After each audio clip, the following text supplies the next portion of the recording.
All right, this is our next episode of True Wrestling Fans Discussions, the third part of our Steve Austin series. I'm your host, Mike. I'm Frank, and let's get into it, man. And this one, unlike most, starts on an extremely high note for Steve Austin. Hmm. This one begins with leading up to the Royal Rumble. And I don't know about you, man, but I loved watching every Monday Night Raw. He was actually the marked man from everybody. You remember there was several episodes of Monday Night Raw that they actually were waiting for him in the ring to show up You know what because I, he was stunning everybody, including little baby Goldust, stuck him in a porta you potty. know what I used to love when he would always have some beef with Sergeant Slaughter because Slaughter was the commissioner. Oh my god. There was one promo, and it was sometime in '97. It was like towards the end of '97. I remember that when he tries to order Steve Austin, and Steve is like, the only thing that you've been ordering around here is cheeseburgers, son. And then like he just stuns him, and then he starts doing the push-ups. Yep. Austin starts doing the push-ups. I used to love when he used to mess with Slaughter, man. You know, that actually just reminded me of one with I'll Gorilla turn I'll Monsoon. turn your lights out just like that. When Gorilla Monsoon was in '97 was acting president, and that just reminded me of the one where he's in the ring. He goes, "Gorilla, you call yourself the president, but you hee haw around here like a jackass." Yeah. And that just popped in my head when you said Slaughter. Yeah. So, if the one guy was great for it, he was definitely on the microphone Yeah. No, when, definitely. especially when they let him go. Hmm. But in this case, yeah, he was the marked man of WWE, which you could pretty much bet your house that Austin was winning the Rumble in 1998. And you know, he was stunning everybody. He was the best. Was like I said before, Goldust stuns him, sticks him in the porta potty, off he goes. So he won the Royal Rumble, eliminating The Rock, which I thought was kind of cool because this is the guy he was sword and feuding with. That wasn't the one where he was looking at his watch. That's later on, right? Where he's like looking at his watch. That was '97. That was great. When Bret Hart was the one that came and down. then he's like, And then he's like, oh no. That was great. That was great. Yeah. Yeah, this one when he came in, it was like everybody stopped, waited for him to get in the ring. Unfortunately, this pay-per-view marked the almost end of the career of Shawn Michaels too. I'm not gonna sidetrack because we got too much to cover. The next night on Raw, however, things got even better as they introduced who would be the special guest enforcer for WrestleMania 14, and how Vince put it, the baddest man on the planet. Iron Mike Tyson was introduced. And this, to me, wrestling never really made the news back then. And right after this was done, I remember on Eyewitness News at the 11 o'clock, they already had it on there that they were talking about Austin brawling with Tyson. And the first thing I'm thinking in my head is, we have got to see this match. Oh, but they had this on SportsCenter. They had it on everything. Yeah, it was on everything. It's mainstream. SportsCenter carried it. New York News was carrying it, which was a shock to me. Because Tyson, this is after Tyson was suspended for a year when he bit Holyfield's ear off. So yeah, Tyson wasn't fighting at that time. So yeah, but I mean, this segment was just amazing.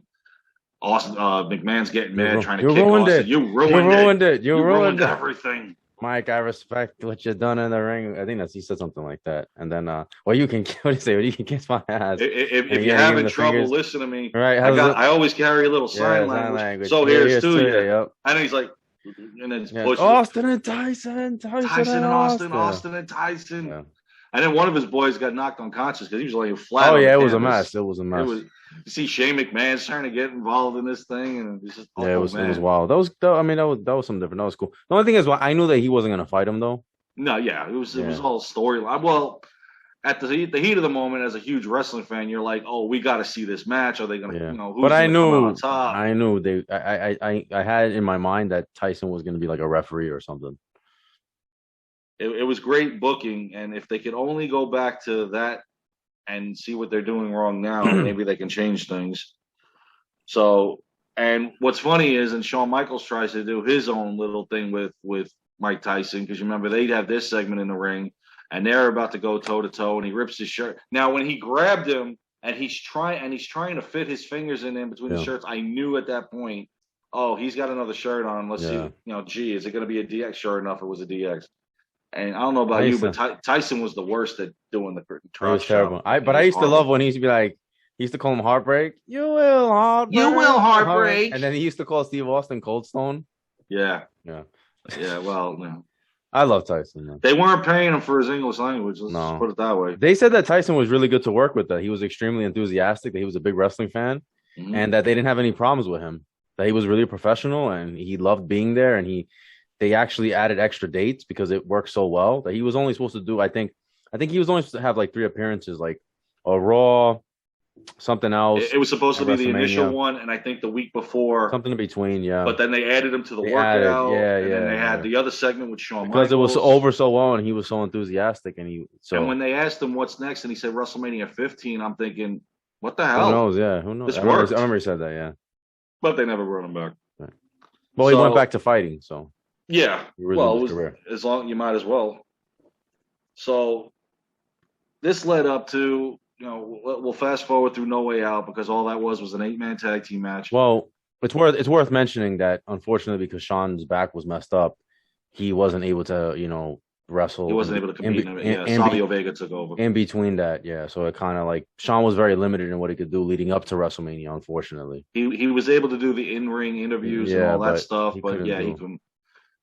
Man, I told you this, which kind of hurt the build up in a way.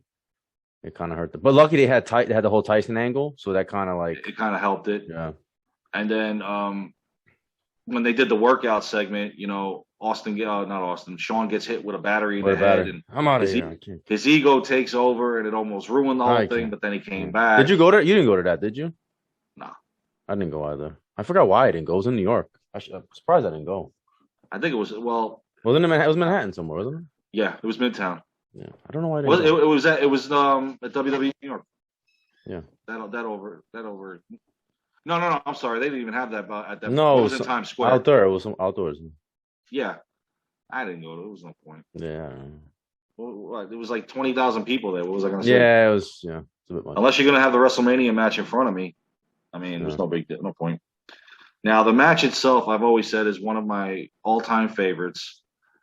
I mean, I felt so bad for Shawn. I mean, this is the reason why I didn't feel bad for him. I know you don't. You don't feel bad for Triple H. This is after Montreal. This is after Montreal, so I'm a little biased. Get over it. So. If Brett can get over it, you can get over it. Oh, wait, what am I saying? Brett's never getting over it. I felt bad for him because, I mean, you look at him, the porch light's on, nobody's home. He is loaded up so much because he was not medically cleared, but he refused to no-show the event, to forfeit the belt. Yeah, the one time. He said, yeah, exactly. Well, it wasn't Bret Hart. All of a sudden. All of a sudden, he has a heart for the business. Right, and doesn't want to relinquish the belt. Well, again, Shawn.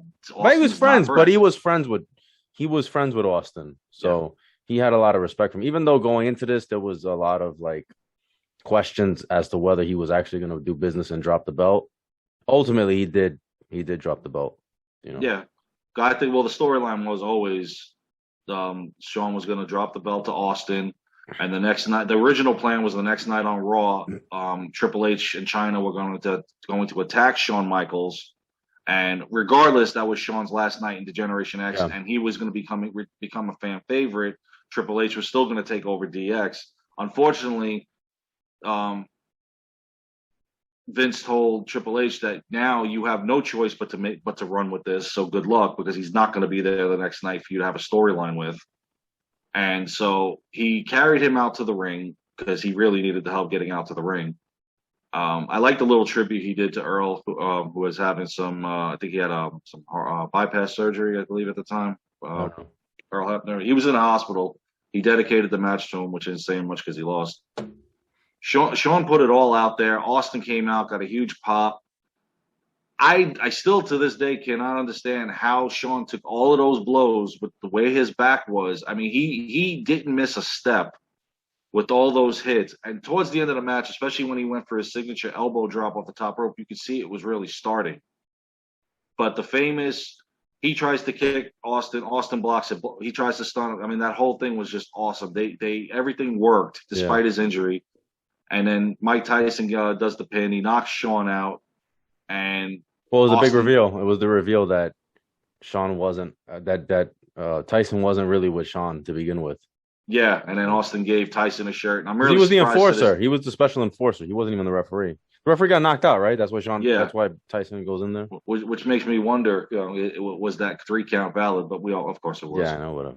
Austin gets him a shirt, which I'm still surprised to this day he didn't stun him, because he stuns everybody else. Yeah, I mean, well, they probably had some sort of an understanding between two of them. Don't stun me. I'll knock your teeth out. So I found out why Shawn flipped out at the press conference. Yeah, I was going to bring that up. You beat me to it. Yeah, go ahead. All right, it's because prior to the match, they wanted Mike Tyson to throw the Austin T-shirt over Shawn's face, and Shawn said, "Don't do that. Like, don't." That's while he was on the mat. While he was on the mat. Oh, and he said, "Don't do that to me. I'm not doing that." Apparently, they pull Tyson to the side and they say, "Do it anyway." And yeah, so he did. Yeah, he did. So he throws the shirt on as Shawn is laid out. He throws the shirt on his face. He's so like, that explains why. He's like, "This is my last." He's like, "This is my last match. I got to drop the title to this guy. He's gonna run with it now. Like, my career over. My career's over, and you're gonna disrespect me by having an Austin shirt thrown on my face." That's why he flips out and he slams the.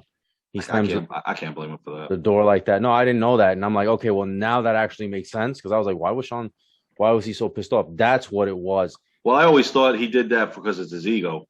Like, no, I'm not in the spotlight.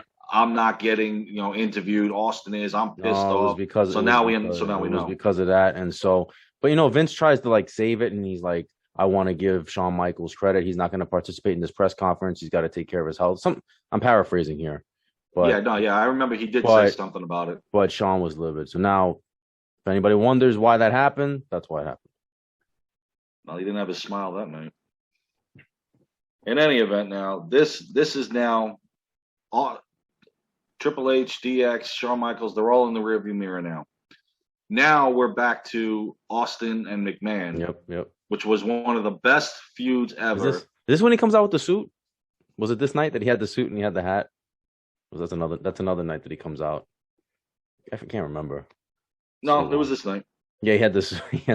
That was great. I love when he came out with the suit and he had that Austin hat. And he had the Oh no, my bad. And he had the following week. Okay. Following week. Yeah, this one was the next night on Raw. Vince gave Austin a new title belt. It was no longer that wing title. It was the bigger version. Right. Which it took some getting used to. I'm always a fan of the wing belt. Yeah, I love that. But I thought that this belt looked good, and this is when he had the blue strap on it. Mm-hmm. Yes. He had like that dark blue strap. They eventually went to a black strap, but I actually like the light blue globe and the dark blue strap and the contrast between the two colors. I actually like the way that one looked. I wish they would have kept it around. I didn't like the fact that they got rid of it when they did the unification after WCW showed up, and because I never liked the unification title anyway. I mean, I thought it was trash. Then again, looking at what I'm looking at now, I'd rather that exactly, because there's no thought anymore into belts. It's just W's and we're done. Right. But no, this was the night that Vince told him we can do things the easy way or the hard way, and naturally he gets stunned. Yeah. The following week, then Austin comes out in the suit. Vince is all impressed. Right. They take the picture. Right. And he starts undressing. He goes, "You take that picture and save it because that is the last time you'll ever see Stone Cold." And then naturally he comes out with he has the new shirt on. Right. So obviously cheap pop for the shirt, and it stuns him again. So that's what I wanted to do. That's what I wanted to decide. This is what I wanted to do to Jarisi when he fired me. That's what I wanted. I wanted to punch him in the balls and kick him, then kick him in the stomach, and then stun him. But I gave him a pass because I had a job lined up. So whatever. I tried to do that to the guy that fired me here, but it was kind of like a wall of security between us, and I couldn't get to him. But I forgot which one of you when this was going on said, "Oh, is it okay now to go around and just stun your boss?" I remember. And I'm like, "No. Unless you want me to whoop you." But hey, you can still do it now to this day, man. If you're holding that grudge, I let it go. It's not worth it. But I can understand why you wanted to do that with all that happening. Piece of trash. Anyway. So this now led to the night of Raw that ended the 84-week streak for WCW whooping us. And I'll say us because I was pro WWE back then, even though I watched both. The Austin McMahon match. And then Austin, talking about I can beat you with one hand tied behind my back, and naturally they tie his hand. They took him up on it. Yeah, well, of course they're going to do that. He shouldn't have said that. He actually took him up And then on Vince slaps him. And this is where we really, for the first time, really see how buff Vince Oh, is. yeah. He came out. When he come out, and I'm like, damn, you're jacked. He was all oiled up too, though. Yeah, I saw that. But he was jacked as hell. My God, he's still, honestly, for 75-year-old man now, I just saw a recent photo of him deadlifting. He's still jacked. No, yeah, he might be taking something though. I don't know. Yeah, he's taking his IcoPro. Yeah. Either way, I mean, whatever. So this it actually was declared a no contest. Dude Love interfered. Now I have no problem with Mick Foley being the number one contender for the title, but I don't know, just something about Dude Love version getting the title shot for those 2 months. Just something about that I didn't care for. Like I would have loved Mankind or even Cactus Jack. Yeah. But the Dude Love persona, I guess maybe because they were tag team champions together. I mean, Dude Love was like more of a comic relief kind of wrestler. Yeah. So at Unforgiven, Austin faced Dude Love. He hit Vince with a chair, naturally. And this led to a rematch at Over the Edge, and Austin kept the title despite McMahon acting as the referee. Briscoe was the timekeeper, and of course Pat Patterson was the ring announcer. So you got the Stooges involved here. So I mean, they were really stacking the deck against Austin. That's not when he fights them. Right? That's later on. He fights them like in a handicap match. He takes on Briscoe and Patterson. Yeah, that was later on. How many times, man? Countless times he was whooping them in matches, mainly on Raw. So McMahon finally got over on Austin at King of the Ring. And I don't know about you, but this King of the Ring, when we get to 1998, I just love this card. Just something about it. But between not only the Hell in the Cell match, which I'm going to be talking on, I'll be on that forever.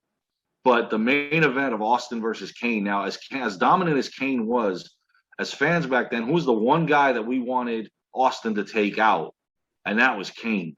And I remember it was the Monday Night Raw prior to it that they had the cell. Remember when they dropped the Hell in a Cell? Oh, yeah. Kane, for some reason, went up top, and Austin looked. He goes, oh, hell no. He went up there with a chair, and you could see he's mouthing. He goes, I'm going to whoop your sorry. And he starts beating the crap out of Kane, and it's doing nothing. And man, this match I wanted to see after Undertaker's feud with Kane because of how, like I said, of how indestructible Kane was.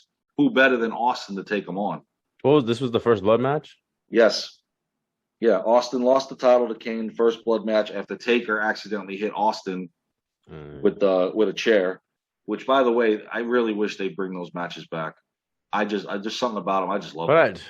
I knew Austin was going to lose because I'm like, Kane has a mask.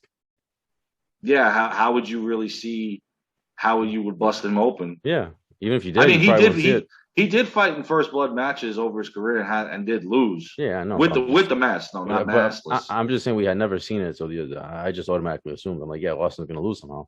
Plus, as still dominant as Kane is now, granted, he lost twice to the Undertaker. For the character to save face, he really did need to win this one. Yeah, only it didn't last very long. 24 hours, he asked Kane, tells Vince to shut up. He says, I'm asking you man to man, will you give me my rematch? Is that when he comes out on the Zamboni and he jumps into the ring? He jumps over the security. That's a great moment. But did you notice they brought back for some reason the winged eagle belt? Yeah, it was in the case. In the glass display case. And I didn't understand that. But they had it in there, but yet Kane is wearing the title. And they had the wing belt in the glass. I don't understand. I don't understand what the point of that was. They're like a brand, but he says it. It's like a brand new belt or whatever. I'm like, it's the same belt you just retired. I'm like, that's the belt you just got rid of.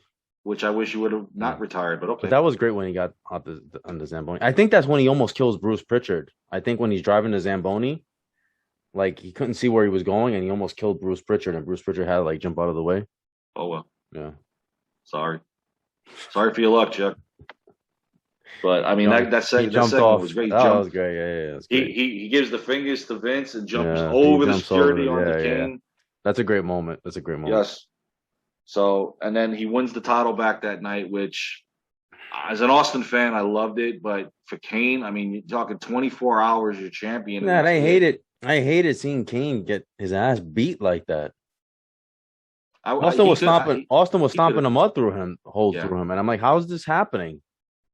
Austin's a badass. Okay, fine, but what is he? I think he's like 6'2".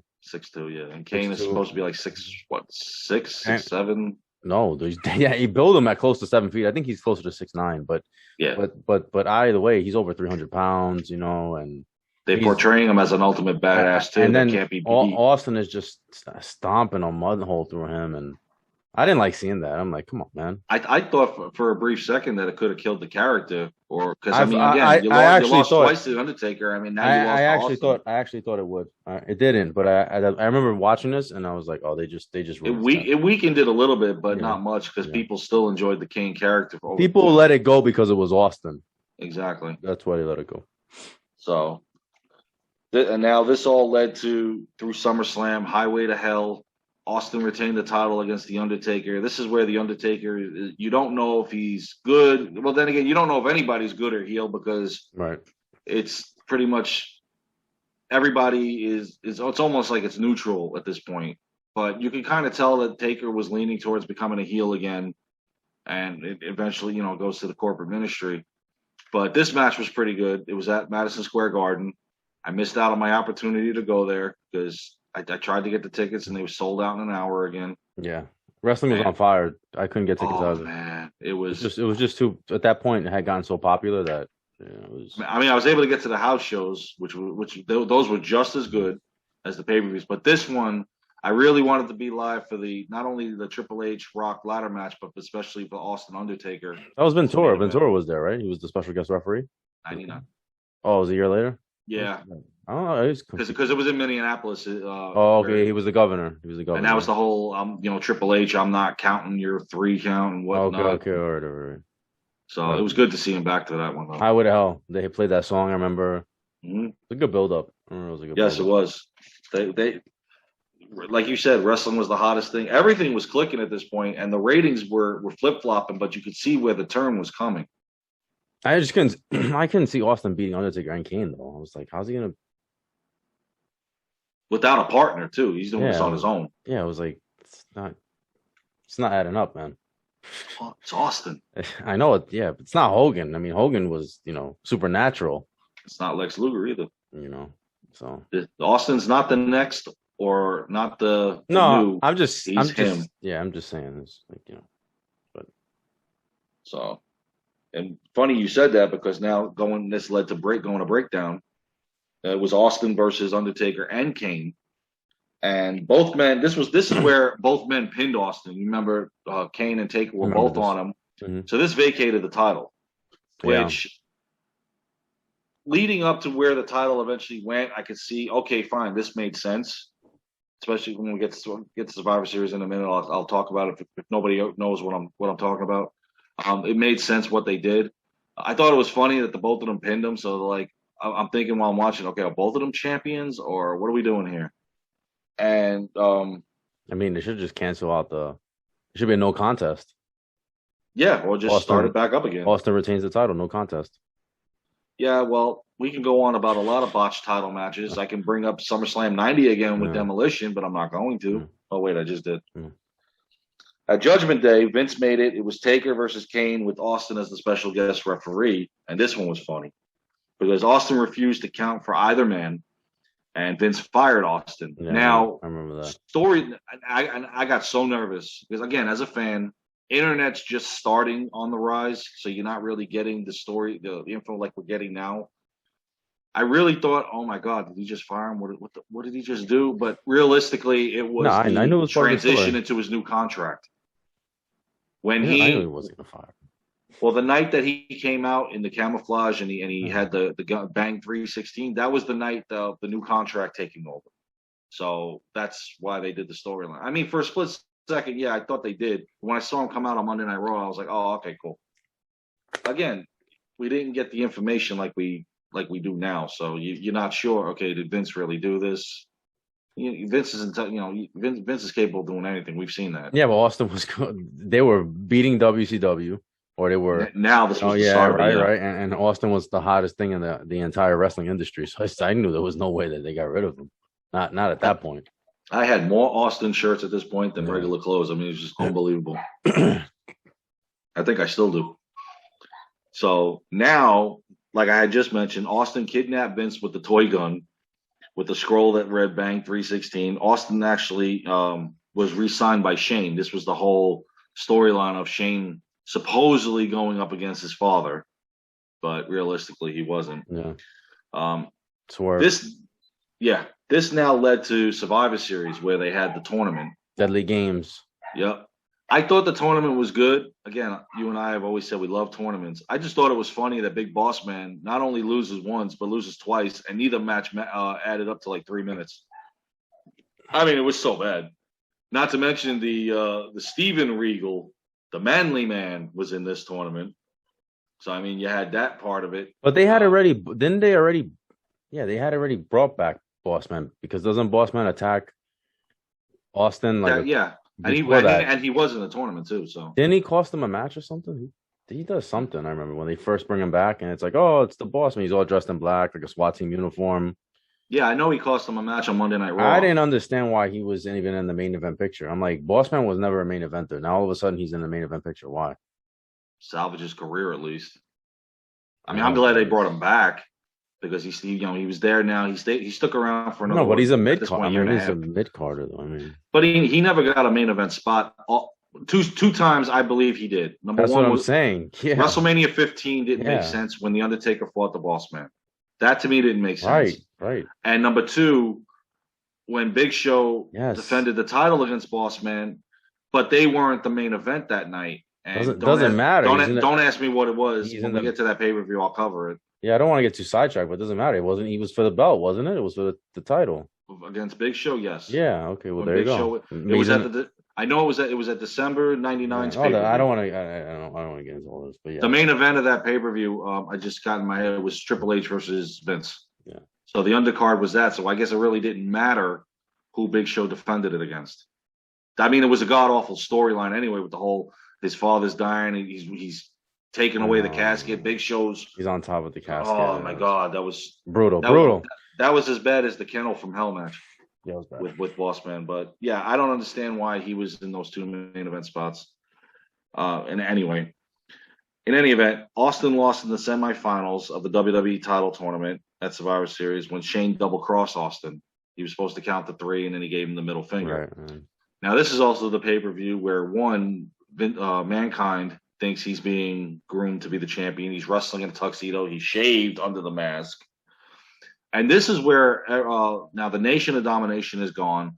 The Rock, and what's funny is The Rock, the pay-per-view prior to this had a triple threat number one contenders match to see who was going to be for the championship. It was Rock, Mankind, and Shamrock, which Rock won. And the fans were cheering him, and everybody thought that he was going up with anti-Vince as well. So, yeah. And Montreal Part 2 happened. Once again, Mankind got screwed. The Rock becomes the WWE champion. Austin's irate. First thing I thought of when this happened was, we've got our main event for WrestleMania. But then I thought, well, how's that going to happen? Because Austin's won 2 Rumbles. It's unheard of to win a third. We'll get to that in a second. So the next night on Raw, Judge Mills Lane was on there. He ruled that The Rock had to defend against Austin, as stipulated in his new contract. Austin won by disqualification when The Undertaker interfered, hitting Austin with a shovel. I mean, this guy just loved hitting Austin with all sorts of weapons. So at Rock Bottom now, Austin beats Taker in a Buried Alive match. That qualified him for the 1999 Royal Rumble. So we've now covered 1998. We're moving on to 99. Vince drew Austin's number for this Rumble to screw him over. Austin gets number 1. Vince got number 2 thanks to Shawn Michaels, because I think Vince came out and said he had number 30 or some nonsense. And Shawn they did like something with via satellite, right? That Shawn was with. Was that the part where Shawn is with Austin? He's with Austin. They're both in Texas. They're I guess somebody's house. Yeah, that's somebody's bar. Yeah. They're hiding the drugs on the side for Shawn for later. This was something to keep Shawn busy. I mean, Commissioner was kind of a joke even when Slaughter had it, but I mean, it kept Shawn relevant in the spotlight. But I just wish at some point back then we would have gotten a Shawn Rock match. I really do. Well, so to this day, I don't want to get sidetracked. I don't want to sidetrack again. The Rock was never going to work with it. They had personal problems, so yeah, I know. That's why it never happened. In any event, Austin was attacked in the restroom. If you remember, he's chasing Vince throughout the arena. The corporation jumps him. Then he has to be taken to the hospital. This is pretty much just riding out the time because you know Austin's not going to do a full Royal Rumble here. And Vince goes to doing commentating. That's the best part. I love that. He comes back with the Rock's help. Austin's eliminated. Vince McMahon wins the Royal Rumble. Now I'm like, okay, is Vince going to WrestleMania here? I'm like, this is ridiculous. But no, he doesn't. The next night, Shawn Michaels awarded Austin a match at St. Valentine's Day Massacre, which why they changed the pay-per-view name, I don't know. I thought it was cool because it was on Valentine's Day. Right, but this is where we got to see the debut of Paul White. Now you knew WCW was in trouble because they lost their big man. And I thought it was funny because he comes up through the ring. He's already screwing up. He throws Austin into the cage. The cage falls apart. Breaks open, yeah. And Austin goes down. Now he's got the shot at The Rock at WrestleMania, who by now The Rock is a 3-time champion in 5 months, which handed me a laugh. Because to me personally, I think that title changed too many times in a short period of time. Yeah, I agree. And with Austin going to WrestleMania, you know The Rock's going to lose the title. Mm-hmm. So this is the first of 3 main events that we get Rock and Austin. So anyway, a week before WrestleMania, was one of the most famous segments. Austin gave Vince, Shane, and Rock a beer bath with the beer truck, which 2 years later they milk truck. I'm not getting into that. Not yet, anyway. I thought the beer bath was funny. You see Vince is over there trying to swim in the ring, and Rock's constantly falling down. I mean, this was just an awesome segment that they did here. It's a classic moment. And this was right around the time that Rock came up with his new one when he told Austin, you can check into the SmackDown hotel and check into room 316. And then Austin countered it. Goes, yeah, I'll check into room 316 and I'll blow that son of a bitch to the ground. I mean, the promos these two were cutting, it was just iconic. It was a great build up to WrestleMania 15. Yeah. And at WrestleMania 15, Austin wins the title. Vince is over there crying. I mean, I thought it was a great main event. I thought WrestleMania 15 was a good card anyway. And when we eventually do the WrestleManias, we'll cover that. But WrestleMania 15 had a good card, great main event. So now Austin's once again the WWE champion. So at Backlash now, he had to face The Rock again with Shane being the special guest referee. And this is where Austin's fighting for something special. Rock still had in his possession the Smoking Skull belt. And only a few wrestlers got their own design on the belts. This was one of my favorites, the Smoking Skull belt. Yeah. And then, of course, we had the Brahma Bull and then the Rated R title. Yeah, the only ones. They never used the Brahma Bull, though. They had it, but they never used it. Yeah, they never defended it. Austin actually, it was defended. So technically, they said at one time, Jim Ross said that this was kind of title for title, even though Austin is the WWE champion. But he's trying to get his possession back. And I was like, you only heard them do that once. So I think that was a mistake by him. So at Backlash, Austin faced him, won the belt, and won his other belt back. He successfully defended it. The night after this, I don't know if you remember. I'm sure you remember this because we were watching wrestling like crazy. I know this because how many times you told me you couldn't work on Monday nights. Even we weren't working together at this point, but when I got to the store, I can't work Monday nights. I said, yeah, I know wrestling. We would have it on anyway, so. If you had to work, yeah. Yeah. But I tried. I tried. So the Unholy Wedding with Undertaker and Stephanie, and I was really shocked that Austin came out and helped her. This is when, God, I mean it was so over the top. Like they got so theatrical and so they got crazy at this point. Undertaker it worked. No, it did, but it was just like it wasn't even wrestling at some points. Like it was just like it was total soap opera. Yeah, it was a soap opera and a horror drama. Yeah. This is when they crucified Austin, right? Shortly after, down the road, yes. Yeah. And I thought that was like over the Who was top. it? Who was the one that finally got him? Was it McMahon that begged him to save Stephanie, or was it somebody else? I don't remember.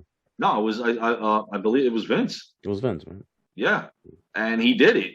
Yeah. And this is when Stephanie's Reluctantly, but yeah, because she hugged him, and he's like, you're a McMahon. I don't want to touch you. Is that when the Undertaker had her teddy bear and he set it showed on Vince fire. and he set it on fire. Try to do some of this stuff now. Forget it. Ministry Undertaker was something else, man. He was sick. I liked Ministry Undertaker, but he was so over the top. Like, I liked him too, and I wish he could have gone more with it. But by this point, he was really struggling with that hip injury, which is why, if you remember, they put him in that god awful tag team. Right, but then it gets with Big Show called Armageddon. Yeah, it gets so bad that he's got to have the surgery, and he was out for almost just about a year. Yeah, and he came back as he decided to redo his gimmick. Right. So now he loses Over the Edge, and I don't like talking about this pay-per-view. 99. He loses the title to The Undertaker. Now The Undertaker becomes champion thanks to Shane McMahon with a fast count on Austin. So now Austin has lost the title. This is around the time that we found who the higher power was, because we all thought Vince McMahon was going fan favorite, but we find out it was me, Austin. It was me all along. What a bad ending to a great storyline. It was. That was terrible. That was so that was garbage. Putting himself in as that was just like, oh man, this is your first stinker. Because how long? It was bad. It just was like that. We were like, that's it. Because that was the corporate ministry, right? That's when they all joined together. Yeah. Because it was before that the corporation and the ministry were feuding against each other. And then now they just joined. Ministry. And now they joined, and I'm like, I like their theme song too. They had a good theme song. Combined with Undertaker's theme with the laughter in the background. Oh yeah, it was good. Lasted for a minute. Yeah, I think it was like a month or something. Maybe not even, but Rock and Triple H are working together, which was also kind of scary. Yeah, but Edge was in that at that time, and I'm like, okay, this. Yeah, no, it was crazy. It was crazy. Weirder. I actually liked the storyline, and then they did it was me, and I was like, that's it. Wow. Anyway. I mean, anybody but you would have been like, even if you brought in another wrestler or something, or I mean, this was his first stinker in a while, so the streak had to come to an end. It was garbage. So this actually led to going to King of the Ring, because if you remember, Linda had made Austin CEO of the company now. This whole storyline that was going on, and they did the segments where Austin shows up with a little tie on, and he's passing out beers to the board members, and I mean it was funny for a minute, but this led to the match where it was Vince and Shane versus Austin at King of the Ring in a ladder match where the company was on the line, who would truly take over. Now, during the match, the contract, the briefcase was being elevated. Now, there were two rumors going on about who was doing it. Number one, somebody had said that Steve Blackman was the one behind that, but they never revealed it. Somebody else was saying that it was Chris Jericho because he was making his appearance 2 months later in the WWE. Neither one of them came to fruition because they never did a storyline of who raised it, just the fact that the briefcase was being elevated when Austin tried to get it. But those were the two supposed suspects, but again, they never did anything with it. So Vince and Shane win it, obviously, because Austin's not going to be running the company anymore. So, and what's funny is while Austin was the CEO, he gave himself a title shot anytime, anywhere. How convenient of him. This sounds like a Triple H thing. Or even a Kevin Nash thing. So he actually that night he beat the Undertaker for the title and was now a 4-time champion. So again, now the title, his reign, he's getting the titles, but I thought his reigns would just be a little longer. But during the Attitude Era, nobody really held the belt. Yeah, the belt kind of moved around. This is where Mick Foley had said right before the invasion that the belts were kind of losing their pizzazz, I guess you could say, because prestige. Yes, thank you. I couldn't think of the word, because they're being they're being changed so many times. It's like anybody is getting the belt. 1 week you're a hardcore champion, the next week you're an Intercontinental champion. So this led to another First Blood match against the Undertaker. McMahon stipulated that if Austin lost, he would never wrestle for the title again. Gee, I've heard that before. Yeah. And if Austin won, he would never see Vince again. Austin won, giving Vince a goodbye stunner. He lost the title, however, to Mankind at SummerSlam in a match that included Triple H. This was the one that special guest referee, Jesse Ventura, which was, it was a pretty decent match.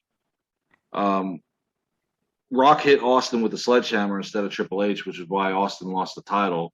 But this is where Austin was starting to have his issues again with his neck. Yeah, he's starting. The clock was kind of running out.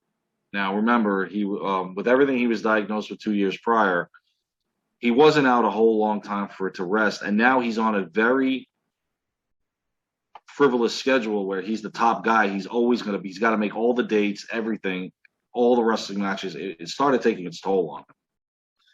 At Survivor Series, and I was looking forward to really seeing this match because I thought it was one of the best. So was I. Triple H, Austin, and The Rock. Mm-hmm. And this comes out of nowhere too. Yeah, I remember. All of a sudden, they just signed these three together. Yeah, and Austin can't wrestle, but it was like I don't even remember. Was it like a week or two before? Mm-hmm. It was fairly close to it because I remember if I found out like right before the pay-per-view, like that Austin wasn't gonna. Yeah, and they replaced him with the Big Show of all people. Oh Jesus! Now I know Austin was supposed to come out the victor in this, and so Big Show just pretty much took that over because Triple H was the champion at the time. Yeah, and I mean Big Show deserved. I mean he deserved being WWE champion. He got his opportunity. He ran with it. Kudos to him for that. They did the storyline now. Austin gets run over the night of Survivor Series. Yeah. I'm not getting into that quote just yet. It just popped in my head. So that keeps him out of the match. And this actually now sets him up for the spinal surgery. It keeps him out 9 months, which they didn't even know if he was going to come back. So now Austin's out of the picture completely. So this is where the Triple H Rock feud pretty much dominates the time he's out, which if anybody was a betting man, and I got upset. I was at the Royal Rumble in 2000. I was upset that The Rock won. I was glad he won, but it was so typical that you knew he was going to win. It was like no surprise. No, even though technically his feet did touch first and Big Show won, but they didn't go with that. So I was just aggravated that the outcome was already like you knew it was going to happen. There was nobody else on that roster that was going to WrestleMania, unfortunately. So in April at Backlash now, Austin helped The Rock reclaim the title by attacking Triple H and Vince McMahon. And this was cool because when Austin made these little one-on-one-offs, nobody could touch him. Well, then again, you really couldn't because of his injury. But he came in, he whooped ass, and he left. Yeah. So it was kind of cool. His official return was at Unforgiven when Commissioner Foley, another commissioner, led an investigation on who ran Austin down. And Rikishi admitted to being the driver. And what's the famous quote? I did it for The Rock. I thought when they put him in there, they did two things. Number one, they killed this storyline completely. And number two, they ruined this man's career, who was up and coming. He was on fire and they ruined it. If Triple H would have just honestly came out and said it was me behind the wheel and whatnot, it would have made more sense and we could have gone on with that more. But by making Rikishi an accomplice into this, it just ruined the whole segment to me. I don't know if you liked it. It's garbage. Rikishi was garbage from there on. Yeah. And we did this in Uncrowned. Yeah, they ruined it. That was the end of Rikishi's career. After being over. So exactly, and almost close to a title shot, in my opinion. Yep. So, with Austin gone, he wanted The Rock to ascend because he also felt that Austin was taking all the spots for The Rock. Yeah. So, at No Mercy, Austin faced Rikishi in a no-holds-barred match. During the match, Austin tried to hit Rikishi with his truck. I remember that. It was hysterical. The match was ruled actually a no contest. For whatever reason. During a handicap match, Rikishi and Angle versus Austin, Triple H cleared the ring and got his sights set on Austin with a sledgehammer. And Triple H announced that night that he was behind the whole thing. Now, this is actually the same night, and this will pop up again in when we do the DX episode. This was the same night that DX had a reunion. Everybody they thought that they were going to get back together at this point in 2000, but it was just a one-on-one off that night, because that same night Triple H revealed that he did this, so they went to another direction. But it'll come up again when I do the DX episode. So now this led to Survivor Series. Triple H had plotted to do it again to Austin. Austin lifted Triple H's car up with a forklift and dropped it 20 feet, which I thought was hilarious. I can also bring up, and I didn't because I'm going to leave it for the DX episode, when Austin blew up the DX bus, in case anybody's wondering, well, wait a minute, he came back and did this too. I'm saving that. I'm just bringing it up now in case anybody wondered. When he dropped him in that car, I don't know if honestly he was still in the car or whatever the case was. I thought, dude, he was not in the car, man. Would have been funny if he was. I know you're all wishing Triple H was in the car. I didn't want Triple H to die. If he was in there, he would have been dead. Yeah, pretty much. I mean, I know the scream kind of sounded recorded, but I was always wondering, and I know I sound stupid at saying it, like, geez, was he in the car? It's like The Rock was not in that ambulance when Hulk Hogan hit it with his semi-truck. That would have been cool too, but he wouldn't have survived that.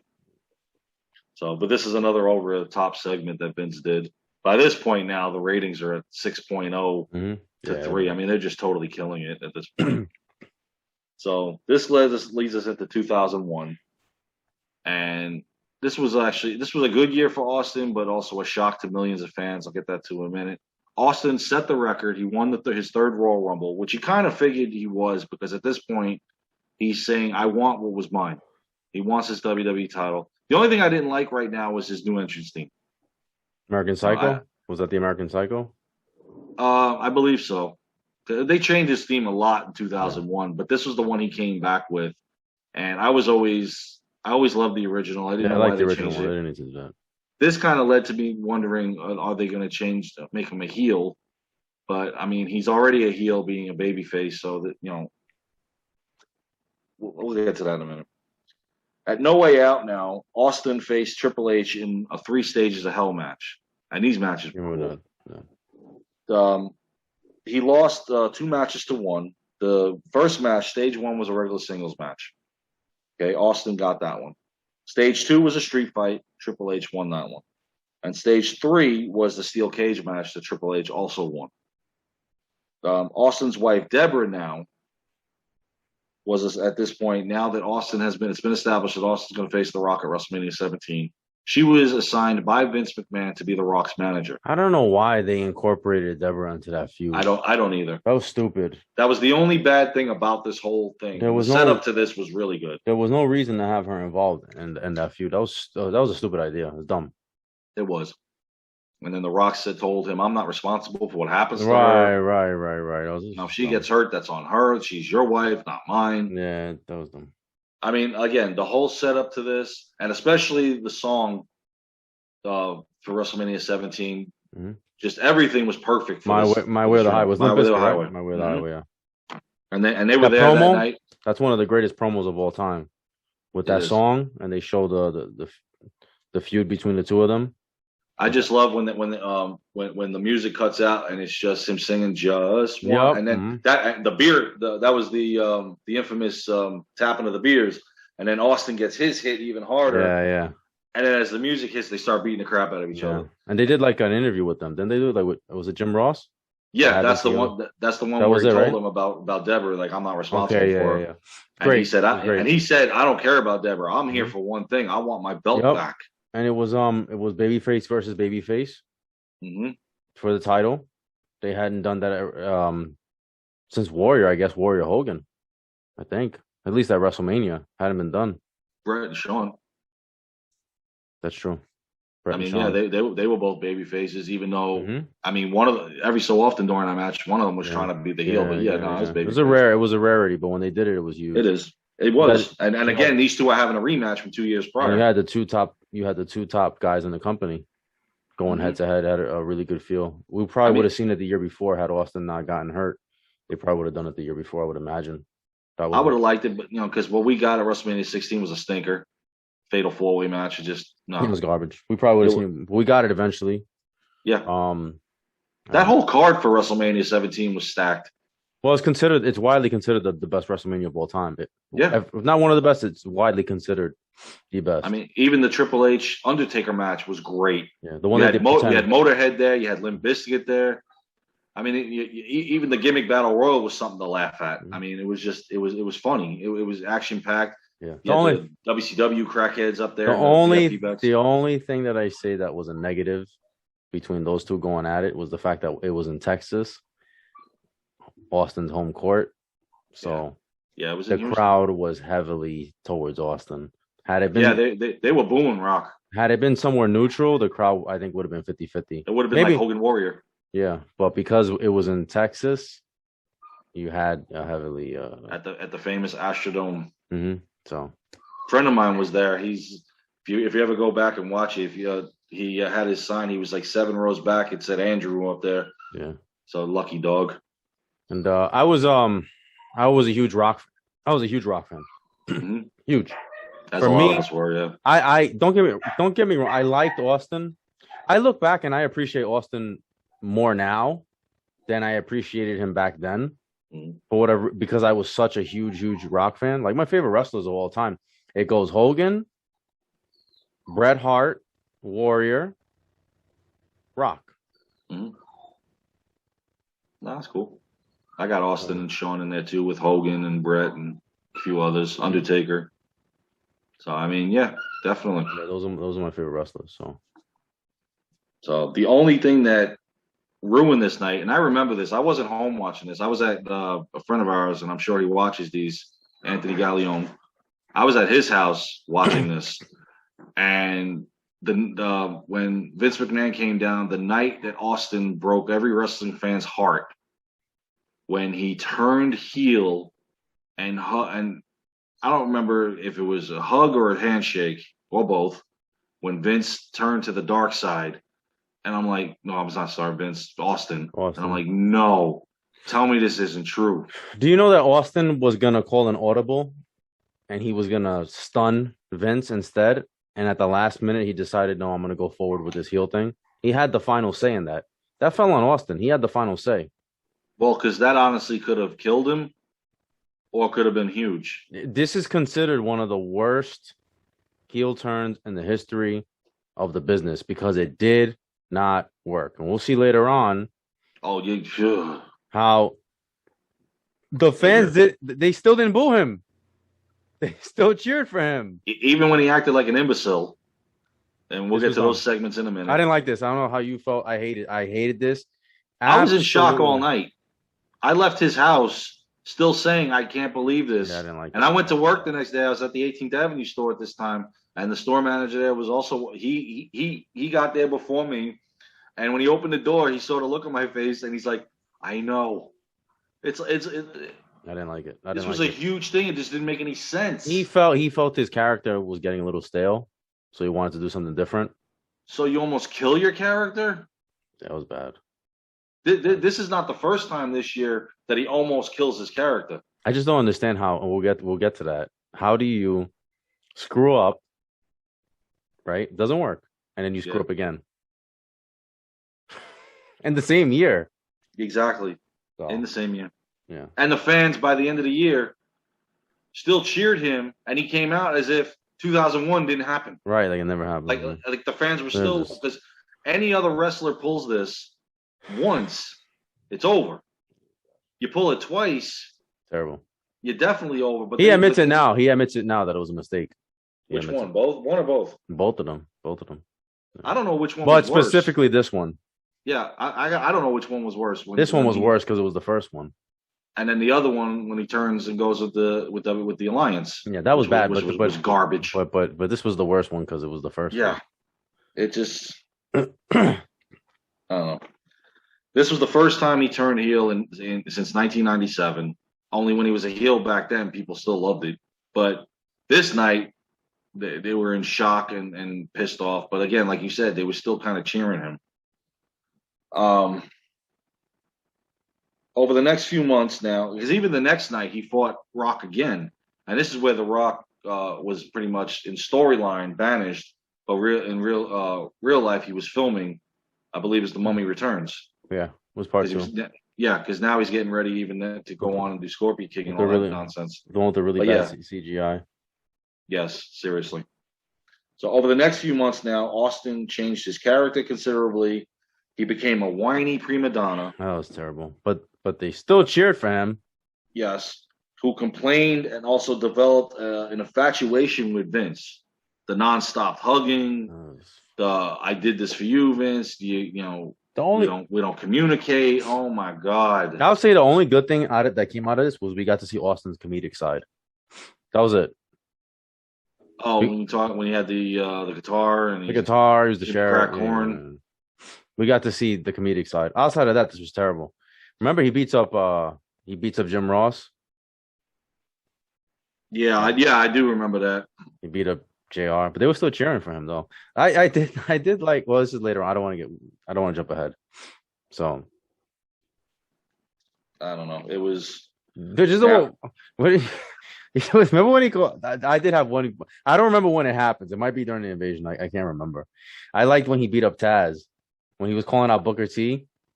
I think he was calling out Booker T, right? I think that's when he was part of the alliance. It was, right? Because even then he was more of a prima donna there than he had beat now. up. He had beat up. I think he beat up Michael Cole. I think it was Michael Cole that he beat up. Man. It was Michael Cole he beat up, and then Taz. He had that little run, and then he's like, he called out. I think he called out Booker T, and then Taz comes out. Why don't you pick on me or something like that? And then Stone Cold says, unless you Booker T got real short and real fat real quick, you ain't no Booker T. And then he whips his ass. I did enjoy that. I will say I did like that one. Just going to Booker T real quick, and then I'll head back to the night after Mania. That the grocery store segment. Yeah, Austin and Booker T did was classic. That's one of the greatest segments. Yeah, that's when you think Austin is pro WWE. Yeah, I'll get to that in a second. The night after WrestleMania, like I said, he gave The Rock a rematch, and Triple H actually got involved in this. Now, if it wasn't weird enough with Austin and Vince, now imagine Austin, Vince, and Triple H. This just got to me totally weird. And now you have the 2-man power trip. Yeah. Which, I mean, it was all right. It wasn't bad. The 2-man power trip's not bad. I just didn't like Austin as a heel. And I didn't like Triple H just squashing people just to get their belts, just so they could have all the belts. I didn't like that. Yeah, he took a step down. He became the Intercontinental Champion. They also won the tag titles. He's the WWE Champion. The one thing that to me, and thank God the invasion came along, but I wasn't thanking it for long after it happened. 2001 was kind of getting stale because of the lack of main eventers that they had that you can put up against Austin and Triple H. Now with The Rock gone, they had the feud with Kane and The Undertaker. Then they switched over to the Hardy Boys. And then it went to Jericho and Benoit. And by that point, it was over because not only did Benoit get hurt, but so did Triple H. The Angle was around though. Yeah, but that was pretty much it. And it was 2001 to me was stale because even look at the invasion angle. For 6 months, you get nothing but Austin Angle fights. I mean, it's ridiculous. Every pay-per-view was the same old thing. Yes. So, like you said, it was actually on SmackDown that Austin cemented his heel turn with the Jim Ross thing. Mm-hmm. I remember that classic. And at Backlash, Austin and Triple H became the tag champions, beating Taker and Kane. Now they had all the gold. That was kind of cool though, because I don't think we had seen that since Shawn and Diesel. Right? And they actually had to get rid of them the next night because Owen Hart wasn't the legitimate thing. But they had it's still on record. It still counts. 2 chaps with all the straps. Yeah. So at night after Judgment Day on Raw, they lost the tag titles to Jericho and Benoit when Triple H tore his quad muscle. This is the first time he tears his quad. Yeah, and this was the bad one because I remember they couldn't even carry him to the back, and Stephanie was kind of nervous. To his credit, he did take the walls of Jericho, man. That was crazy. With a torn quad. Say what you want about him, but guy's a tough SOB, man. With torn quad, thank God I've never had that before, but I heard it's quite painful. And you put that submission hold on it that's accurate, that's hitting it even more. Jesus, man. In any event, now on SmackDown, Austin broke the team up in storyline. Angle replaced Triple H in the group, but by this point, it wasn't working. And this is where they're both going for the affection of Vince, and this is where the ukulele thing is starting. And it was funny though. It was stupid, but it was funny. The ukulele was a little fun, especially with he's like the deputy. hat. Yeah, he was like that. He was the deputy, right? Kurt Angle was the deputy. And they're trying to compete for who loves Vince more. And I see Austin doing this, and I'm like, dude, really? Yeah, I know. And now I'm looking on TNT going, where's Nitro?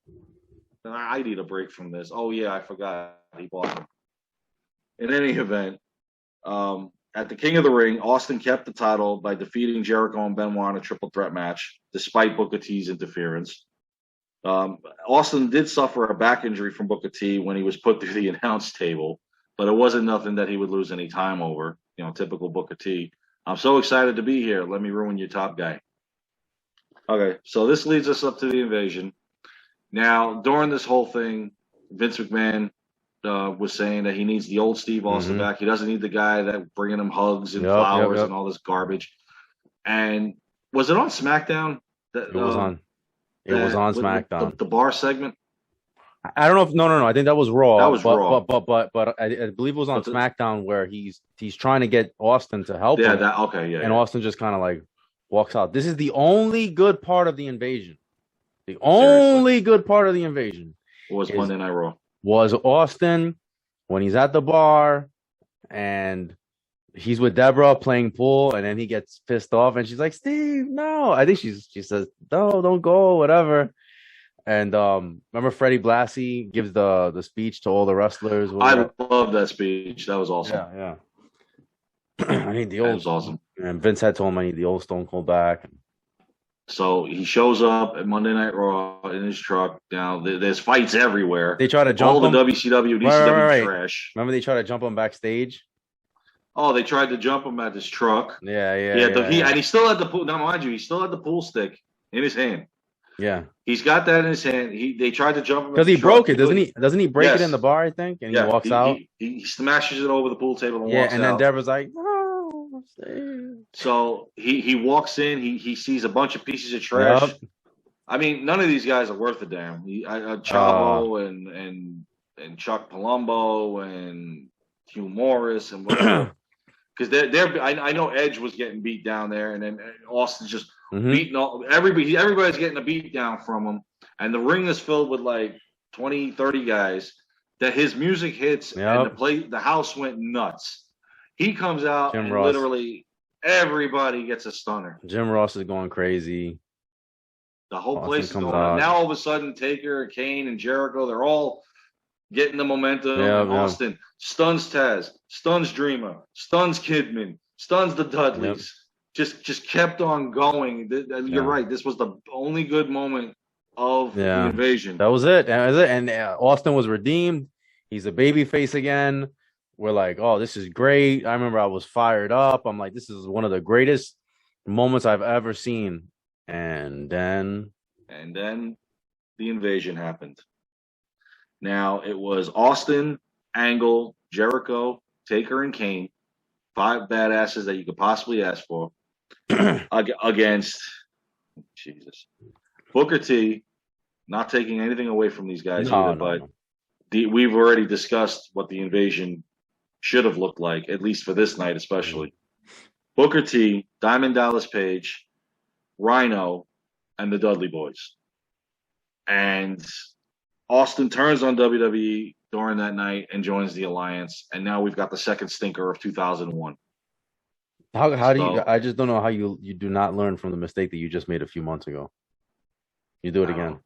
I think if Vince could do it all over again, this invasion gimmick would have never taken place, I and these mean, guys would have just been brought in. well, if we, I mean, we're probably gonna do the invasion angle at some point. We'll do the invasion Oh, episode. I've got it lined up for next year. I should But have did it this year. but just to touch on it real quick, I think what it really just came down to was they had nobody on that side, nobody legit. So they're like, well, we'll throw Austin on that side to give them some credibility, and they could be some. You can see them as some sort of a threat. That's how I mean, the look one at guy it. that they had on their side that they didn't utilize that was Rob Van Dam, because the best match of that invasion card was him against Jeff Hardy. To me, that was one of the best matches, Yeah, if not the best match on the card. Yeah, but but unfortunately, Rob Van Dam was not at the level of a Hogan or Austin or Rock or Sting. You see what I'm saying? no, and that's because he was ECW. So that's what I'm trying to tell you is that's why. Now, if you would have had those guys that sat out, if you had the outsiders, if you had Sting, possibly, if you had Hogan, Steiner, Goldberg, Austin would have never been on that side. But anyway, Austin, I don't think if Hogan was in that match, I don't think Austin would have been in the match. Yeah, and I'll get to their thing in a minute. So, in any event, now, as we're going throughout 2001, at Unforgiven, Austin lost the title to Angle by submission. This was the only shock of the whole thing because Austin actually lost the title. So, on October 8, 2001, on Raw, Austin won the title back after Commissioner Regal joined the alliance.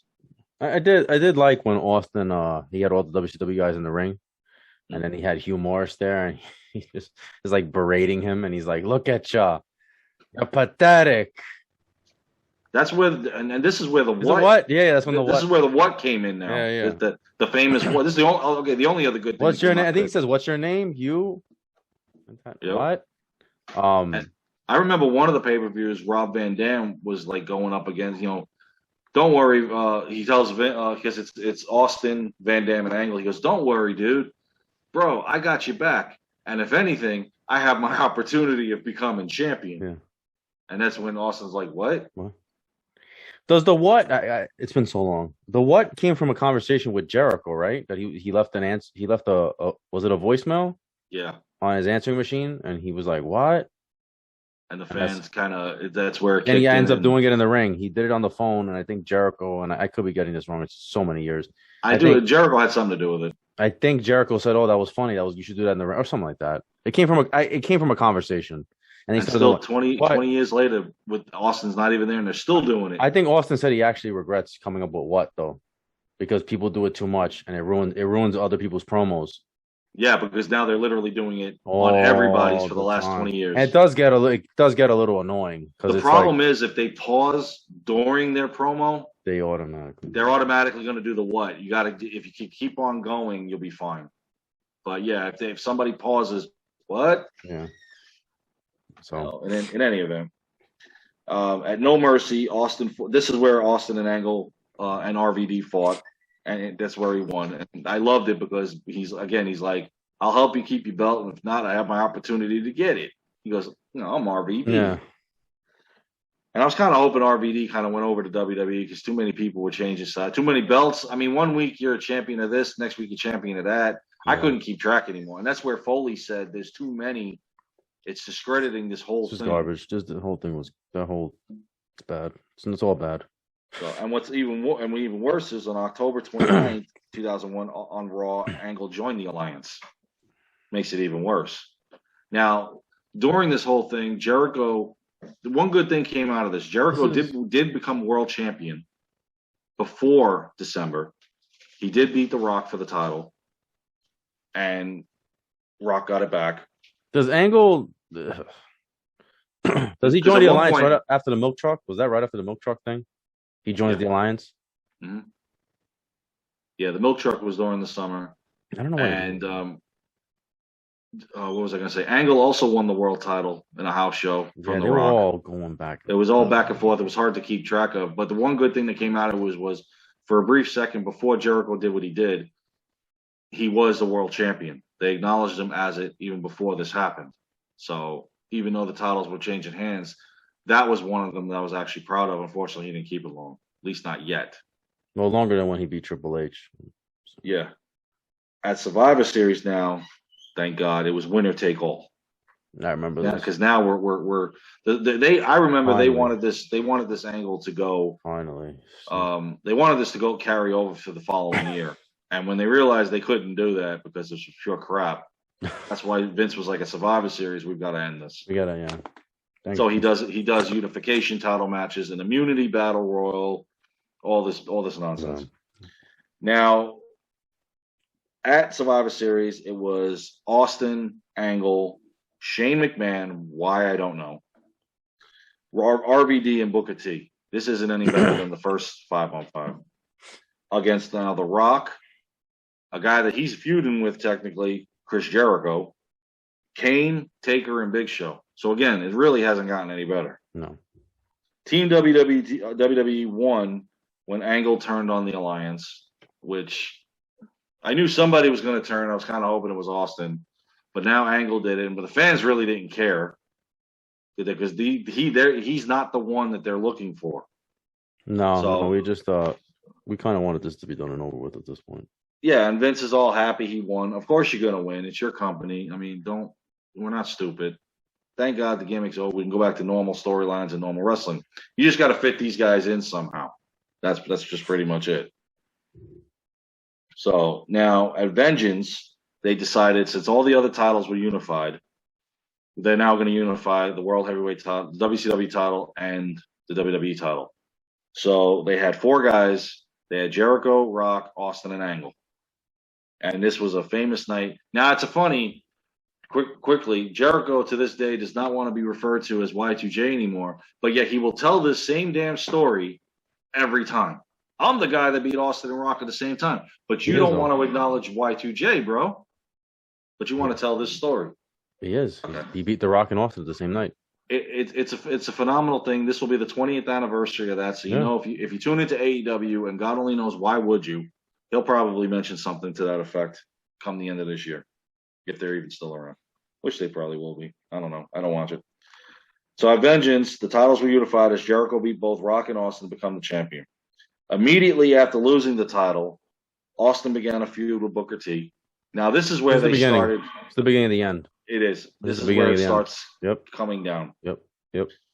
Which led to various fights in different venues, church confessionals, bingo halls, supermarkets. You know, that was funny. That one was funny. No, it was funny. It was. But this was this is where it started for Austin not to be the main event guy anymore.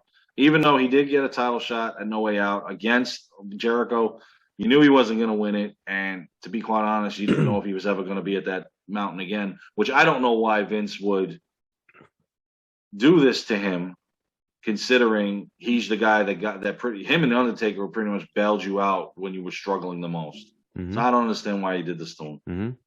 He entered the 2002 Royal Rumble at number 19. He lasted to the final 4. I thought this was funny because this is the one segment where Triple H is in there and Hurricane tries to choke slam them both. And they're both looking at it like, that was funny. Is this dude for real? I don't know. And they took care of him using his Hera powers. Yeah, and then Kurt Hennig, Mr. Perfect, was in this one. He got a piece of both Austin and Triple H. He was eliminated by Angle, and it came down to Triple H and Kurt Angle. Triple H wins the Royal Rumble, which obviously, when he announced that the night he came back, you knew he was winning. I knew he was going to be the champion. We all know, yeah. And I thought it was kind of cool that it was him and Jericho, and they did the storyline with incorporated Stephanie in this, because when they tried to renew their vows, man, Triple H was just having a field day with this. It was a good build up to it, and again at WrestleMania 18, you knew he was going to win it. And this is the only night at WrestleMania 18, and I'll get back to the other stuff in a minute. This is the only night that I say that a non-title match should have been the main event at WrestleMania. Rock and Hogan should have been the main event at WrestleMania 18, not Triple H and Chris Jericho. The only night I say this was acceptable, because that match right there got the biggest pop of the evening. Mm-hmm. Those two was just amazing. So at No Way Out, Austin's feuding with Jericho for the WWE title, just like Rock was at the Rumble. He lost thanks to Vince's new cancer, the New World Order. Yep. You know, they came in. Now, the build up for WrestleMania. Now, I didn't bring this up during the NWO episode. I wanted to save it for this. There were problems backstage beginning to surface with Austin being unhappy that regarding Hulk Hogan's return to the WWE. Those two have had heat since 1995. We discussed it in episode 1 of this with Austin that it was Hogan and Bischoff that fired this dude by FedEx, and Hogan never saw him as a main eventer. The original plan for WrestleMania 18 was Hulk Hogan, Steve Austin. Neither one of them, and Hogan, I'm sorry, should have dropped the ego on this. Hogan didn't want to lose to Austin. Austin didn't want to lose to Hogan. Realistically, Hogan should have lost to Austin. Well, I don't even think that Hogan flat out said he wouldn't lose to him. I think they went to Austin. Austin said he didn't want to work with him. He didn't want to work with him. Hogan told Vince, "I'm not losing to him." I don't know. I just know that when they asked Austin, he didn't want to do it. He didn't want to work with him. So yeah, it wasn't going to happen. Austin definitely refused to lose to Hogan, and then he refused to work with him. Yeah, well, lose and work with him. He didn't want to work with him. So even though that was Vince's plan, I mean, unfortunately, it couldn't come to fruition, and we got what we got. Unfortunately, instead, Austin gets Scott Hall, who he didn't want to work with either. I think he wanted to work with Nash. He said he wanted, but he said he was friends. If he was going to work with Hall, he thought the match should have been longer. Yeah, he wanted to work with Nash because him and Nash were friends. They were close. I don't see why Nash wasn't on the card, to be honest. I don't know, man. It would have made. I would have. Well, he wasn't hurt. Nash gets hurt after that, so I think he was okay. He gets hurt after that, right? Doesn't he? He was accident prone from the moment he got back. Because he hurts it at some point. He hurts his arm. I remember. Hurts his arm. He tears his quad. Oh my God, this guy would forget it. It was like, why did he even come back?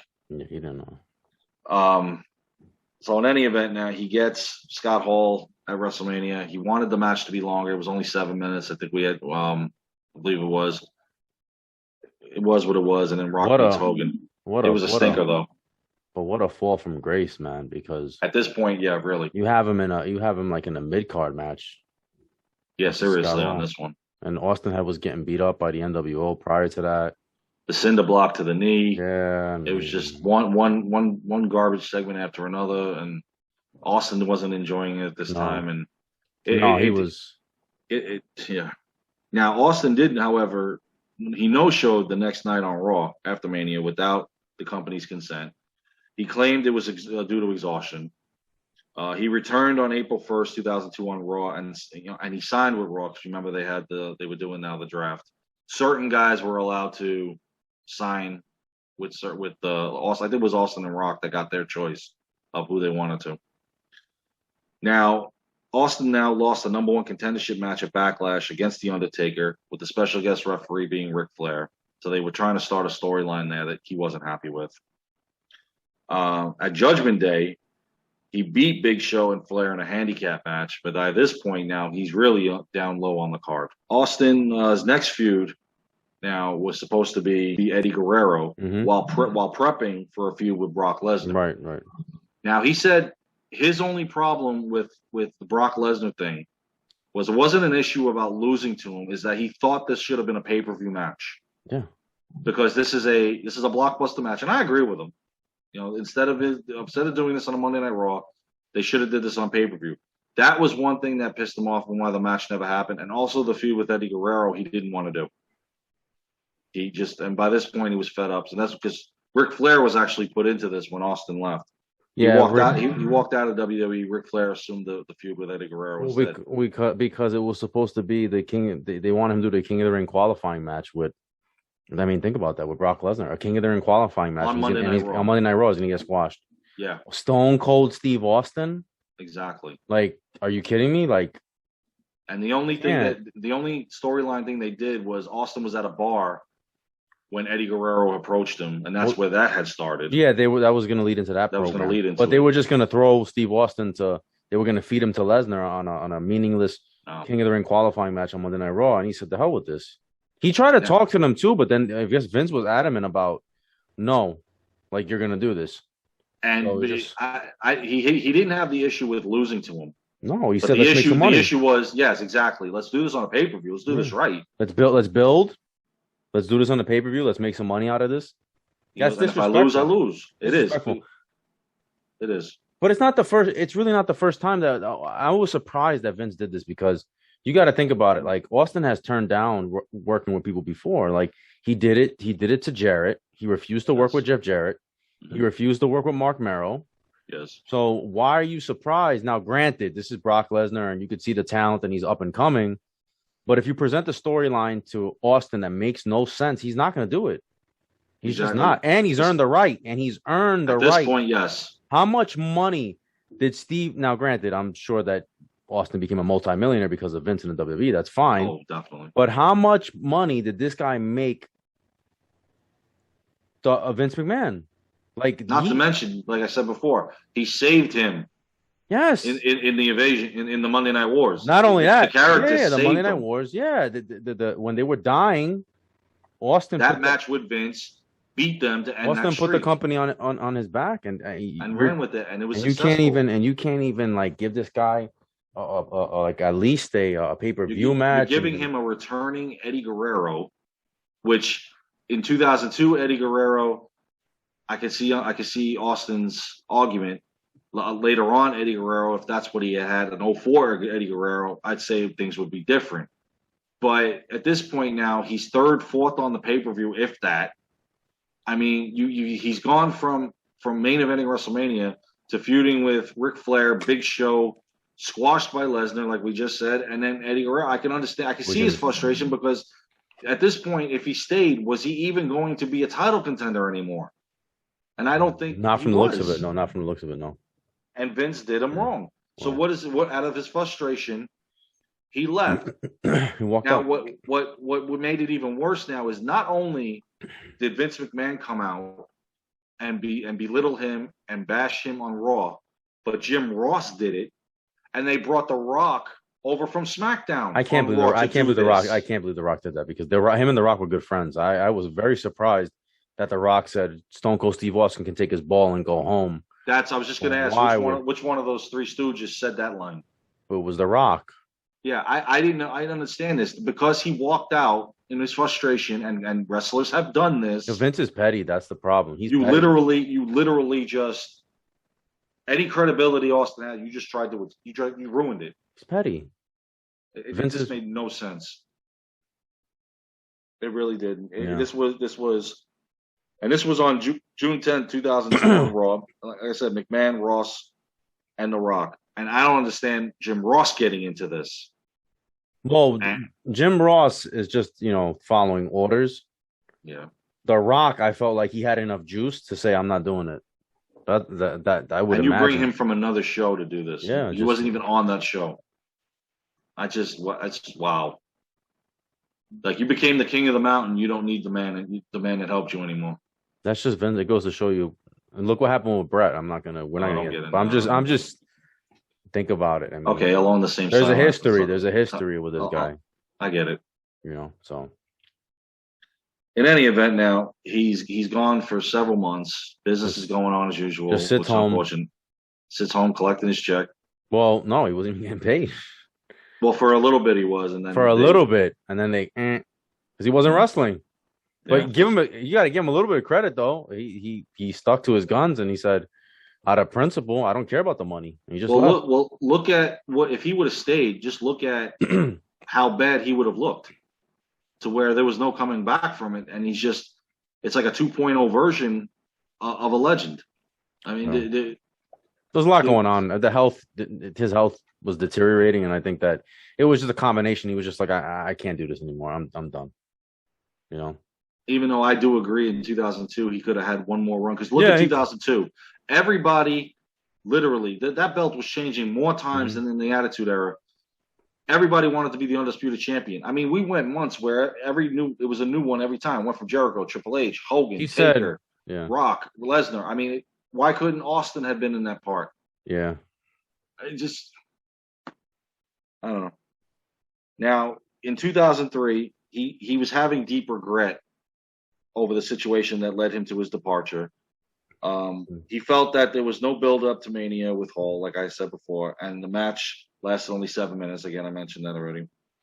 Upon his return, McMahon fined Austin $650,000. However, Austin got the amount lowered to $250,000. It was JR too. JR is the one that brought him back. Jim Ross reached out to him, and I think he went to his house and he had a long conversation with him. Yeah, after he bashed him. And he eventually, they were still good friends. Yeah, they squashed it. I mean, enough time had gone by where they both. I don't even think Austin cared. He was more mad at Vince than anybody else. I don't think he really cared what Jim Ross said. Probably. So he also had an issue with Triple H's role in the company upon his return in 2002, but the issue was resolved. Now everybody had an issue with Triple H. Triple H was the 2000s version of Hulk Hogan. We all know this. It's because of the conflict of interest. That's what it is. That's all it is. I've said this before. Triple H is probably one of my favorites of all time, but I'm not saying he wasn't egotistical and burying talent like Hogan was. I never denied that. And you know, are you kidding me? He was the king of it. He was good at it, unfortunately. So he returns at No Way Out, facing, you know, I thought this was a good treat for Austin. He got Eric Bischoff. Yeah, easy. Man, he kick his ass. And this is the same night we got Rock Hogan too, but that was a stinker. That was a stinker, yeah. Oh yeah, it was. That was a real stinker. And we also had Triple H Scott Steiner, and that really stunk the joint up. Oh Jesus, yeah. So he gets Eric Bischoff. He beats the crap out of him. He gets it. Now we go to WrestleMania 19. The Rock is a heel. We're getting the third installment of this match. Unfortunately, not only was it not as good as the first two that we saw, there were some problems here, such as the night before WrestleMania, Austin was in the hospital. Yeah. He was having issues. His whole body was tingling. He was having a panic attack. If you go back now and you watch his ascent to the ring, you can kind of see it. He's walking and it's all over the place. That's what, if you ever want, and his facial expression, you ever wonder why for most of the walk down to the ring was the back the camera was facing. He was having real issues. He actually signed himself out of the hospital to make the match at WrestleMania 19, which was against doctor's orders because he seriously was messed up. I did like the fact that at the end of the match, when The Rock finally gets one over on Austin, but he pushes the referee away and he spoke to him one-on-one, man-to-man, about how he truly feels. Still to this day, he won't tell you what he said. But this was pretty much it. You could tell. Oh, he told him that he loved him, and Austin said that he loved him too. Well, I mean, there was more to it that they didn't get into it. But the breakdown was that. Mm-hmm. This was Austin's pretty much his last match because the body really couldn't take it anymore. He had told Rock prior this was his last match. Nobody knew. They kept it really quiet. That was going to be his last match because he didn't want to make a big thing out of it, and he was just like, you know what, I just want to have my last match, and that's it. He wanted it to be with The Rock because of how much, the two of them, the business they've done together, what they meant to each other's careers. Had a lot of respect for him, and The Rock was very honored. And I saw in some documentary, like they had like a meeting backstage too. Nobody knows, like in the ring, what was said in that meeting between the two of them. But there was mutual respect and admiration. They really care about each other. As friends, and outside the ring. And it also made sense that they fought each other at this because it was like every 2 years, 15, 17, 19. It was fitting that this time The Rock was a heel, though. That's the only thing that was like, but it was fine. You see him wearing his vest, the vest which looked pretty good on him. No, it was cool. It was cool, yeah. And he's doing that, and I will say Rock was one of the guy that could oversell a stunner. I wouldn't say oversell it. He would. In the beginning, he did it fine, but towards the like 2003, he's flopping around like a fish. I mean, it was. Yeah. And 19 had a stacked card as well. Remember the return of Shawn Michaels. Mm-hmm. Triple H's match with Booker T was pretty good. You had Lesnar Angle match, which was a scare, but also good. Mm-hmm. Undertaker's match. I mean, Safeco Field was rocking that night, and even Hogan was on the card. So, I mean, it was good seeing Austin go out. It was on the losing end, but again, like you said, who better than him? And at least he was able to end his career in the ring and not walking off, never coming back. Right. So, but this episode started out on an extremely high note. Sort of kind of got there with the retirement match, but man, it was just an unfortunate low for him that just didn't. It was sad that happened. Yeah, unfortunately, it all goes back to that neck injury years before. Yeah, because who knows how much longer his career could have gone. He had at least 5 more years, at least 5 more. I could have seen it. I think, but unfortunately, It's cut But I short. mean, yeah, I mean, but if you look at Austin, it's what a career. I mean, the guy, it was a short. Him at the top was a very short time, but the impact was huge, It's tremendous. almost bigger than any. The only one that it's him and Hogan as far as probably biggest impacts Yeah, in the industry. I agree. You know, so obviously we know Austin did make appearances. He was a general manager, and he made Especially against referee at WrestleMania 20. sporadic appearances throughout the years. But this was his As final. far as in ring competing goes, this was it. This was his final match, and what a career! I'm talking about one of the greatest to ever do it. And you look at his career, man, and he never gave up. They could have buried him in WCW, and even it was really rough in the beginning with that ringmaster garbage. And Yes, it to was. see where he went to, If he had an injury, he wasn't hmm babying it. He got back in the ring. He yeah, didn't care. He was awesome on the mic. Probably one of the best ring yeah, with the mic skills, ring yeah. general. He's He had it's it all. I mean, absolutely. those skits he did in ECW, just hysterical, man. hmm You wouldn't think that he had that, and he was great on the mic. He's great in the ring, great to work with. If you listen to some people that have worked with him in the hmm ring, but yeah, like you said, WCW trying to bury him. All right, you don't want me, somebody else will. Look That's what I it. can do. Yeah, and he changed the business. You know, him being an anti-hero the way he was, Yeah, that was that was a big shift in the business. and again, thank you to Bret Hart, because without him, this really working with Boston, this really doesn't take off. And who hmm knows if Bret doesn't work with him, where does his career Yeah, go? yeah. Shout So out and thanks to Shawn Michaels losing a smile. yeah, whatever. So, all right, well, that's our Stone Cold Steve Austin series. I hope you guys enjoyed it. Make sure like, comment, share, subscribe. Also, let us know about as you comment your favorite Austin moments. We'd like to hear them. Our next episode, we will be on start a 3-part series with Sid Vicious. Yep. This will be interesting. We picked him now for some of his antics, not his math and not his mic skills, but some of the antics and some of the stuff that he's done over his WCW and WWE career. So, see you guys soon. Take care.